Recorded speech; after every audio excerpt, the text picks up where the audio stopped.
Transmisores de AM, el más grande es un XL60, marca Nautel,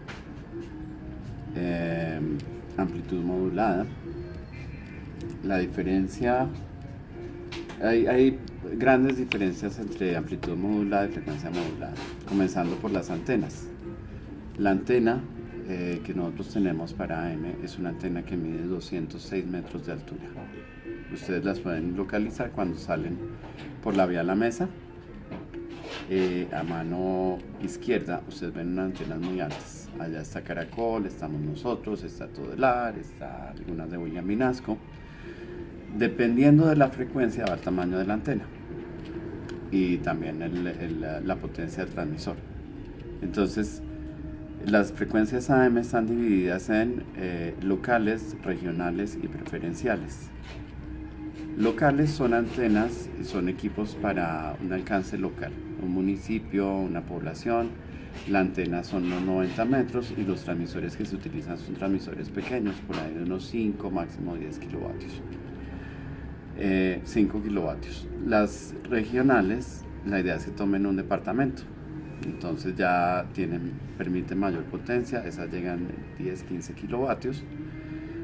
Son la franja media. La primera es la franja, las últimas emisoras que ustedes encuentran en el dial de AM se escuchan bastante mal porque pues, manejan potencias bajas y la cobertura para la cual están adjudicadas es pequeña. Franja media, un departamento, antenas que ya pueden llegar a unos 90 a 100 metros. Y preferenciales son pocas, no se repiten en el resto del país las frecuencias, porque la idea de esas emisoras cuando se crearon originalmente era competir con emisoras de otros países, no del país. En ese sentido son emisoras que llegan muy lejos. Nosotros tenemos reportes de 730 de Noruega. Claro que allá ellos tienen que usar equipos especiales para poder sintonizar. El AM en la noche tiene un efecto y es que durante el día las ondas solares mantienen la onda pegada al piso. En la noche, como no hay ondas solares, se levantan, rebotan sobre la atmósfera y pueden llegar muy lejos, se van rebotando. Por eso es que puede haber referencias de países como Noruega. Estos ya son aficionados a algo que se llama dexismo, que es tomar emisiones radiofónicas de países muy lejanos. La antena completa tengo que energizarla. Para eso uso el transmisor, en este caso el Nautel es el primero de los primeros transmisores de estado sólido que llegaron al país. Es un transmisor estéreo que siempre, pues todos conocemos el AM como monofónico.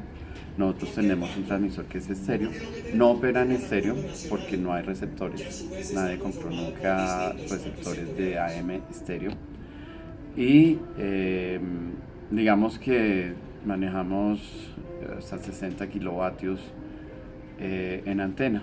Toda la torre se energiza y debe quedar aislada del piso. Ese aislamiento se hace con un cilindro en cerámica que está lleno de aceite para soportar el peso de toda esa torre. Estamos hablando de 200 metros de altura de metal. Entonces ese cilindro lo diseñan especialmente para que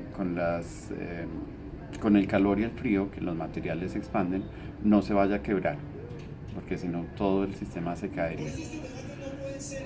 Allí hay unos chisperos que también hacen que las descargas que vengan, los rayos que caigan sobre estas torres, que es muy usual que caigan por la altura de las torres, no se vayan hacia el transmisor, sino que vayan a tierra. Esa antena es de media onda, o sea, la onda completa que sacamos son 400 metros. La otra media onda está en el piso. Entonces son unos radiales, alambre de cobre, 360 alambres de cobre de 200 metros alrededor de la antena, formando un círculo. Bastante complejo el tema de la AM. Las cajas de sintonía son muy peligrosas porque allí toda esa potencia pasa por la caja de sintonía. Cualquier persona que se acerque no necesita ni siquiera tocar porque hace arco.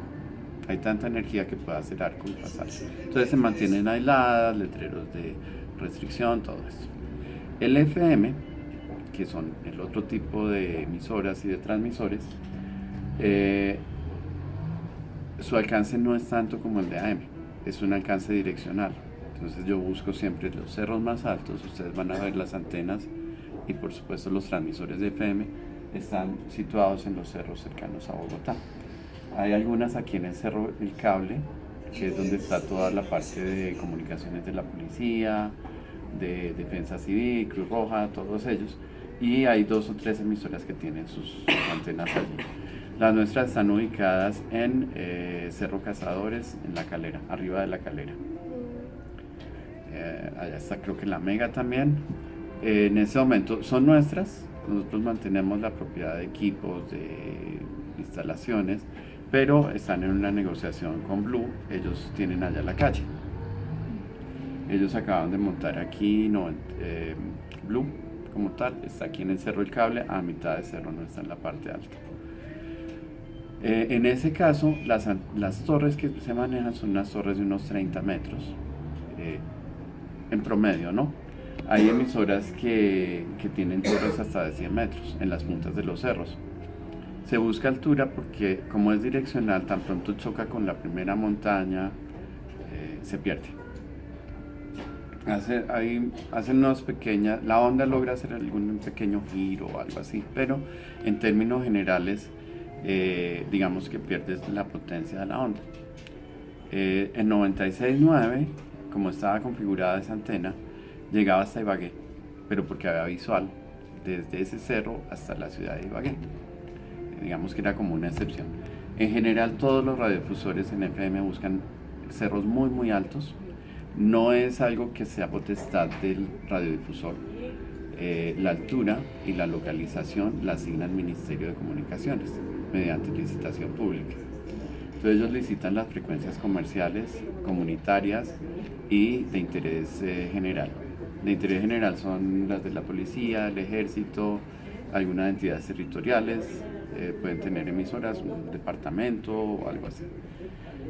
Comunitarias pues tienen muy baja potencia, unos 10 vatios, de 10 a 250 vatios.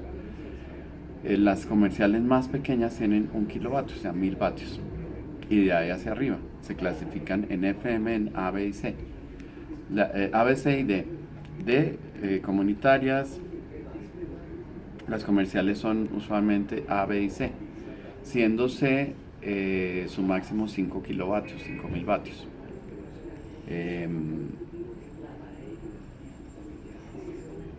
En este caso las antenas son modulares y se colocan sobre esa torre de 30 o de 100 metros, lo que se haya construido y haya sido aprobado por el ministerio. Se manejan bahías, entonces hay antenas de 1 a 4 a 8 bahías. Lo normal más o menos, casi todo el mundo maneja antenas de 4 bahías omnidireccionales. Como 4 elementos. Entonces, como si fuera, ¿qué te digo yo? Una antena de televisión tiene 4 palitos. Esos 4 palitos serían el equivalente a un elemento. Pero en nuestro caso, digamos que montamos cada elemento consta de varios palitos de esos. Entonces hablamos de 4 bahías o 4 elementos, es como decir una pequeña antena. De por sí cada uno de esos elementos podría funcionar como una antena independiente. Cuando se hace el montaje, se compra la antena, dependiendo de la ganancia que se quiera, se montan de 1 a 4 o a 8 elementos. Ahí hay una explicación. En AM, la potencia que pongo en la antena es la potencia resultante al final. O sea, si envío 10 kilovatios, digamos que emito 10 kilovatios. Inclusive hay una pequeña pérdida, puede ser 1 kilovatio o hasta 2 kilovatios cuando estoy emitiendo. En FM pasa lo contrario. De acuerdo a la antena, si digamos yo manejo una antena de 4 elementos de buena marca, yo duplico la potencia. Entonces si yo pongo 5 kilovatios de potencia en el transmisor, la antena logra un efecto al direccionarse donde duplica.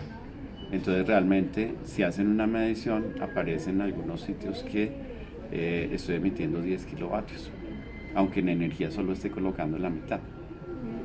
Entre más elementos, usualmente, pero digamos que eso es el conjunto de la antena, logra una mayor eficiencia.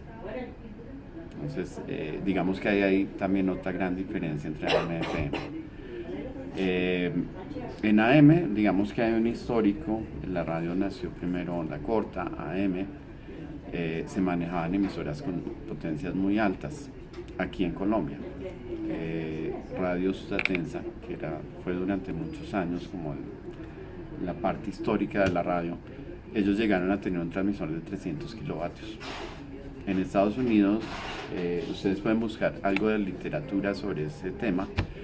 Ellos tuvieron un transmisor encendido de 200 kilovatios a modo de prueba, pero no en funcionamiento estándar, no todo el tiempo, sino solo como pruebas.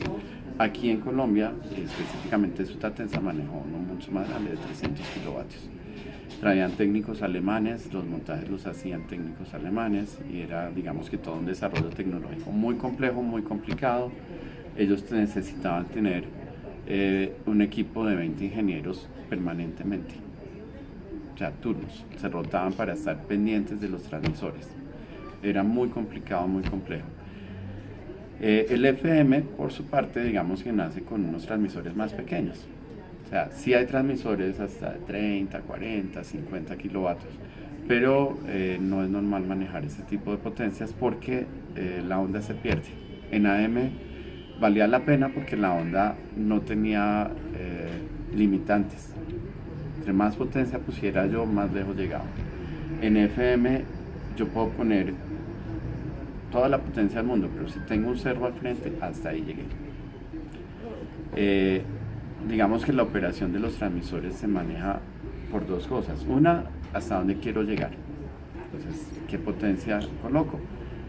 Igual, esa potencia también la asigna el ministerio. No es que yo llegue y compre un transmisor grandísimo y ponga toda la potencia que quiera, no. Esa potencia la asigna el ministerio. Sin embargo, digamos que hay factores que influyen sobre qué potencias manejo yo durante el día con un transmisor. Usualmente las personas escuchan más durante el día, la noche están durmiendo, qué sé yo. Se maneja mucho en radiodifusión el hacer bajadas de potencia en las noches, precisamente para economizar energía, porque finalmente esto es costoso. El ministerio, digamos que da unos rangos, es un 10% sobre lo aprobado, que yo puedo subir o bajar potencia de lo asignado. Pero después es un factor económico a tener en cuenta. A veces, sobre todo en emisoras de AM, que primero se buscó subir mucha potencia, ahora usualmente uno pide es que me bajen potencia para estar dentro de los rangos que me autoriza y que me exige el ministerio. Finalmente la radio es un servicio público. La propiedad del espectro electromagnético es del Estado. Lo entrega en concesión a particulares en el caso comerciales, ¿no? Para su explotación. Trabajamos, digamos que el principal desarrollo que ha habido en transmisores es, inicialmente se manejaban transmisores de tubos, aún se manejan en algunos lugares o como transmisores de respaldo. Hacia los años finales de los 80 tal vez comenzaron a aparecer los primeros transmisores transistorizados que se conocen, digamos, en el medio como transmisores de estado sólido. No tienen tubo. Estos tubos, eso era un camello, el tubo es muy delicado, traer en el transporte nada más, muchas veces los tubos se dañaban, muy costosos y con una vida útil de máximo 5 años. Entonces cada 5 años yo tenía que hacer la inversión y volver a traer otro tubo. Hablábamos de tubos en dólares, unos $10,000 y digamos que cada 6 meses estar trayendo tubo, o antes si de pronto caía una descarga eléctrica y dañaba el tubo, o si venía una descarga por las líneas de luz y también dañaba el tubo, o problemas de funcionamiento, ventilación y se dañaba el tubo, teníamos que hacer el reemplazo. Con la llegada de los transmisores de estado sólido, digamos que eso se reduce, ese tema de problemas con los tubos. Son más delicados en el tema de energía, de calidad de energía. Entonces, si viene una descarga eléctrica sobre las líneas, usualmente causa bastante daño dentro del transmisor. pero de igual manera se pueden reemplazar módulos, se trabaja mucho con módulos internos, se reemplaza simplemente el módulo, se colocan módulos nuevos o se reparan, pero digamos que es algo manejable. ¿Cómo funcionamos? Aquí están los estudios. Originalmente el de aquí era FM, actualmente se utiliza para grabación también. Es un poquito de la evolución de cómo ha funcionado el trabajo interno dentro de las emisoras. Antes teníamos controles permanentes 24 horas en cada una de las emisoras y un control adicional que hacía rotación, 7 controles. Actualmente manejamos 2 turnos, pues nada más. En la noche queda sola y no tiene ningún inconveniente. Muchas cosas se automatizaron. A nivel de transmisores también. Entonces, tengo actualmente la posibilidad de acceder a los transmisores de las ciudades que están fuera de Bogotá, verificarlos desde aquí, verificar su funcionamiento, si se pueden programar para que me envíen alarmas si pasa algo. Se programa para que hagan las subidas y bajadas de potencia durante el día de acuerdo a lo que uno necesite. Digamos que es muy práctico. Antes tendría yo que irme hasta el transmisor. Por ejemplo, nosotros tenemos uno en Paratebueno, Cundinamarca, que son llanos orientales, pero tengo que ir a Villavicencio para llegar hasta allá. ¿Sí conoces? Sí. Correcto. Ya tenemos una emisora. Está apagada en este momento porque tuvimos un problema justamente con una descarga eléctrica. Cayó en los vecinos, que es claro, a ellos les quemó absolutamente todo. Nosotros pensamos que no y a nosotros resulta que por la línea se vino y también. Pero a ellos sí les voló el transformador, así volado, con fuego en el piso, con de todo. A nosotros pues igual nos afectó, nos dañó equipos. Tengo que ir esta semana, creo, máximo la semana entrante, a recoger el transmisor para traerlo. Y toca arreglar todo el sistema eléctrico. Entonces no es fácil, pero de alguna manera cuando yo tengo la posibilidad de acceder vía internet a estos equipos, me facilita mucho la vida. Antes usábamos también otro tipo de transmisores que eran para hacer los remotos. Cuando sale uno en la móvil y va a un evento especial y hace el remoto desde allá, puede ser comercialmente puede ser el lanzamiento de una nueva marca o un centro comercial que están inaugurando, ese tipo de cosas. Se hacía también con radiofrecuencia. Teníamos transmisores y receptores, un transmisor en el carro, un receptor arriba en el cerro del cable, de allá otro transmisor que mandaba la señal hasta acá. También funcionaba el mismo tema, necesitaba un lugar muy alto para que funcionara. Si yo colocaba ese transmisor aquí en el edificio, más o menos unas 5 cuadras ya lo perdía, ya no tenía nada que hacer. Eso, digamos, todavía están ahí instalados, pero ya no los usamos. Ahora usamos estos que están, el primero está encendido, que va en conjunto con uno pequeñito que está por allá atrás, lleva un modo en 4G y se hace la transmisión Ese es un transmisor en doble vía. Estos de aquí hay un transmisor ya.